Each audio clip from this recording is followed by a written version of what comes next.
Spirits in the Material World, Healing and Transformation Through Consciousness, Part 1. The tendency to view the human body as a machine, composed of matter and regulated biochemically, has become widespread since the dawn of Cartesian thinking in the 17th century. This materialistic view flies in the face of so-called primitive ways of understanding our physical bodies and the material realms in general as merely biospiritual epiphenomena created and sustained by spiritual energy. Fortunately, over the last several decades, more and more thinkers have become disillusioned with the limitations and dangers of materialistic thought. Guided by an inner knowing that such a restrictive mentality, divorced from meaning or purpose, only serves to obscure the important truth that humans are, to quote Sting, spirits in the material world. Many individuals and groups have contributed to a renaissance in how we envision ourselves and our environment. This renaissance has impacted and in many cases revolutionized numerous fields of study, often foregrounding the ancient wisdom that behind everything we perceive exists a blueprint of conscious energy. Such a revelation is the basis for psychology's focus on unity consciousness, physics' long-time obsession with a unified theory, and biology's realization that DNA constitutes a morphogenetic information field that unites the human species much like the internet. The fascinating new science of quantum bioholography accepts as its core premise that human beings are, in essence, holograms composed of intersecting frequencies of energy transduced and directed by DNA. This line of thinking, supported by compelling theory and evidence, has led physician Richard Gerber, author of Vibrational Medicine, to state that humans are crystallized or precipitated light. Quantum bioholography is related to the emerging field of wave genetics, a leading-edge science that employs what has been called torsion energy generated by sound and light waves to stimulate a self-healing potential in DNA. This science recognizes that our bioenergy blueprint, which we can access ourselves by stimulating DNA through linguistic means, holds the key to permanent healing and radical transformation. Going deeper. Allergy elimination technique, of which Dr. Devi Namboodrapad's version was the first and remains the most famous, derives from the homeopathic discovery that bioenergy signatures can be imprinted in tiny glass vials with the help of an electroacupuncture device. For instance, the frequency for an allergen such as sugar can be held permanently in a vial containing pure water and a drop of alcohol. The immune system's response to the vial is practically indistinguishable from its reaction to the allergen. Although their cause remains unexplained, allergies are defined as chemical, environmental, or nutritional sensitivities that derange the immune system, contributing to a variety of chronic ailments. Given the role such factors as certain controversial and invasive allopathic interventions that have been in the news a lot lately play in creating many sensitivities, however, a more accurate definition of allergies sees them as potentially resulting from induced autoimmune conditions, not the other way around. Another fuzzy area in the theory behind the majority of allergy elimination techniques concerns the nature of bioenergy, which comes across as a nebulous concept. I hope to shed more light on bioenergy in this video series. An allergy elimination technique, whose ability to produce tangible results is attested to by the fact that it's used by thousands of alternative doctors. The patient holds the vial containing the allergen's energy signature while the practitioner performs acupressure along the spine in order to initiate a clearing by way of the nervous system. The idea, similar to that of acupuncture, is to eliminate blockages that keep bioenergy, however defined, from flowing freely through the body. In theory, clearings reprogram the immune system to accept substances formerly rejected as allergens. Bioset improved on Namboodrapad's approach by recognizing that if it's possible to clear a person using one vial at a time, it should be possible to clear with multiple vials. You can clear sugar allergies alongside Candida albicans, which can feed on sugar, and also add vials that represent the pancreatic system, since insulin and sugar are interrelated. Hypothetically, you can clear even for heavy metals and other factors that might be hindering pancreatic function. In the midst of my nearly decade-long chronic autoimmune illness, I was greatly encouraged by this approach, especially after some of my allergies began to wane. I enthusiastically underwent allergy elimination treatments for approximately a year. Unfortunately, after a short-lived plateau, I found myself sliding downhill again. My chronic fatigue was inching its way back. I was losing many of the foods I'd partially recovered, and most frustrating of all, I was experiencing a variety of new symptoms. My professional observation as a former practitioner of allergy elimination technique led me to believe that my experience of improvement followed by losing ground wasn't uncommon. While allergy elimination technique can work wonders, For seriously immunocompromised individuals, long-term exposure to allergy clearing sometimes appears to weaken the immune, irritate the nervous, and overstimulate the adrenal systems. Without a doubt, this was my personal experience. The reason for such shortcomings is straightforward. Traditional allergy clearings work through the nervous system, but in order to reset our bioenergy blueprint, where allergy-producing distortions are imprinted and establish a clean slate for permanent healing and transformation, we must go deeper. Indeed, we must go all the way to the regulator of the energetic patterns, both dysfunctional and healthy, that manifest in our bioenergy blueprint, DNA. Only by properly activating DNA is it possible to reestablish the systemic harmony and coherence necessary for sustained well-being.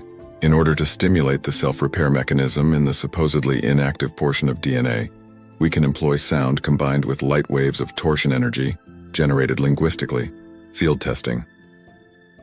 Soon after I began performing a version of allergy elimination technique, 4 critical factors converged to lay the theoretical foundation for a clearer comprehension of bioenergy as well as my own work in DNA activation. For starters, and most crucially, I met my life partner Lee, who provided me with tremendous support in both my ongoing healing journey and intensive research that began around this time. With wonderful serendipity, I met her in the health and body care section of our local health food store. Later, as our relationship grew, Lee came to work as an assistant in my office. Her extensive background in herbology, nutrition, homeopathy, flower essences, and energy medicine came into play early and often as we began field testing our ideas about the bioenergy blueprint and DNA. A second factor associated with my stint with allergy elimination technique that played a role in shaping what I later would call the Regenetics Method was simply an observation. The very fact that Lee and I were using bioenergy to perform clearings that by themselves were capable of reducing allergies and providing other palpable benefits was proof positive that bioenergy can have a measurable impact on the body-mind-spirit complex and its functioning. To medical experts who categorically dismiss the hundreds of thousands of success stories associated with energetic therapies as merely examples of the placebo effect, it has been countered that the same can be said of the curative effects of many pharmaceuticals and even surgical procedures. This point has been made eloquently and emphatically by a number of medical doctors and researchers, including respected cardiologist and author Larry Dossey. In fact, rather than an aberration to be belittled and ignored, the placebo effect remains an open invitation to explore the extraordinary ability of consciousness to change physical reality, in many cases replacing a medical death sentence with a state of glowing health. Never was it more obvious that bioenergy profoundly affects the body than when an allergy elimination session instantly set off a major detoxification or healing crisis in recipients. This sometimes startling phenomenon, which Lee and I observed and experienced personally on a frequent basis, fueled our desire to find a more integrated way to address distortions in the bioenergy blueprint and facilitate healing. Thirdly, it's worth emphasizing that we were employing a type of muscle testing known as kinesiology to determine allergies, sensitivities, underlying toxic factors, pathogenic elements, and emotional traumas. These so-called blockages then were cleared energetically, at times quite successfully and other times less so, through allergy elimination technique. Over the decades since 1964, when American chiropractor George Goodhart first observed that a weak muscle could be treated using non-physical methods and its strength significantly improved, kinesiology has constituted the predominant form of energetic assessment used by alternative healthcare professionals worldwide. There are literally hundreds of spins on kinesiology. Lee and I experimented with a lot of them as we conducted over a year's worth of exhaustive field tests with each other and our clients in order to map the human bioenergy blueprint. Fourth and finally, many of the ideas Lee and I field tested were suggested by my extensive reading. Out of this mountain of material, many pieces of which made their way into Book 1 on the Regenetics Method, Conscious Healing, came numerous questions that seemed to me then, as they do now, essential to understanding true health and wellness. The 6 primary questions we sought answers to through kinesiology and other ways of knowing were: 1. What is the nature of bioenergy? 2. What would a map of our bioenergy blueprint look like? 3. What is DNA? 4. Is there a relationship between the bioenergy blueprint and DNA? 5. What role, if any, does DNA play in mediating between our bioenergy blueprint and our biology? 6. How might it be possible to activate DNA so as to correct distortions in the bioenergy blueprint and thus facilitate healing and transformation? Spirits in the Material World, Healing and Transformation Through Consciousness, Part 2. Bioenergy is consciousness, In 1913, Dr. Eli Cartan, observing an apparently novel form of energy with a spiraling motion through the fabric of space and time, coined the term torsion to characterize it. I first encountered this word in late 2002, and initially having dismissed it, soon began seeing it regularly in relation to consciousness and DNA. Needless to say, given the nature of the field testing Lee and I were conducting, my interest was piqued. I learned that torsion energy was distinguishable from both gravity and electromagnetic energy, as well as strong and weak atomic forces. Translated, according to traditional Newtonian physics, torsion energy should not exist. But clearly it did, and a lot of people with fancy letters after their names had produced a lot of fancy names for it, including zero-point energy and subspace energy, to which terms I was able to add several less scientific ones: bioenergy, life force, chi, prana, and kundalini. Arguably, the best name for torsion energy was one of the oldest, ether or ether, from a root word meaning to burn or shine, the term the ancient Greeks used to describe this omnipresent field of background energy.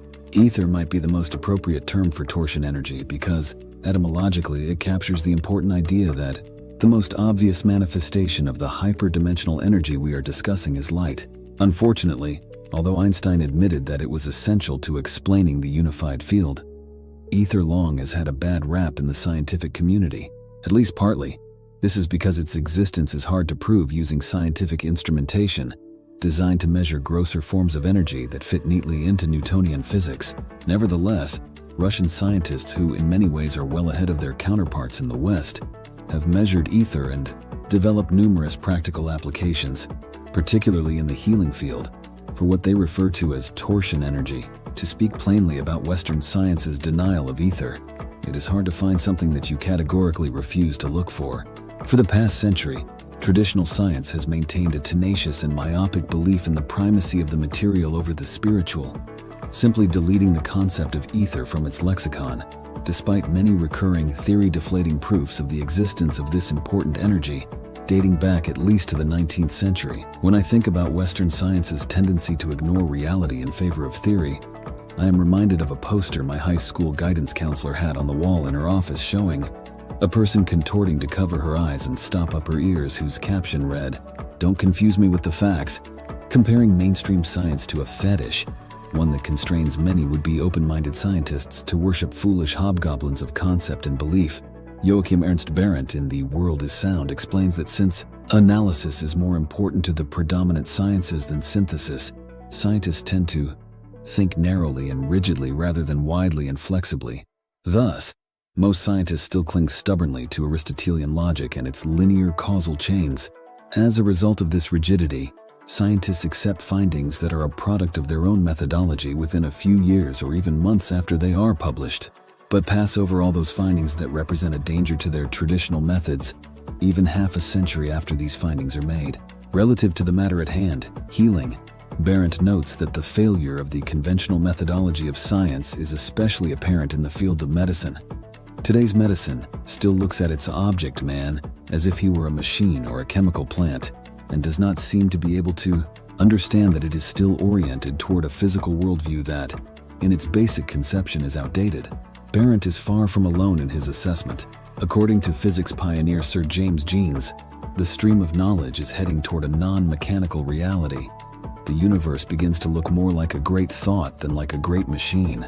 Mind no longer appears to be an accidental intruder into the realm of matter, but the creator and governor of matter. Biologist and author Bruce Lipton describes the situation this way: although quantum mechanics was acknowledged 80 years ago as the best scientific description of the mechanisms creating our universe, most scientists rigidly cling to the prevailing matter-oriented worldview simply because it seems to make better sense out of our existence. However, continues Dr. Lipton, quantum laws must hold at every level of reality.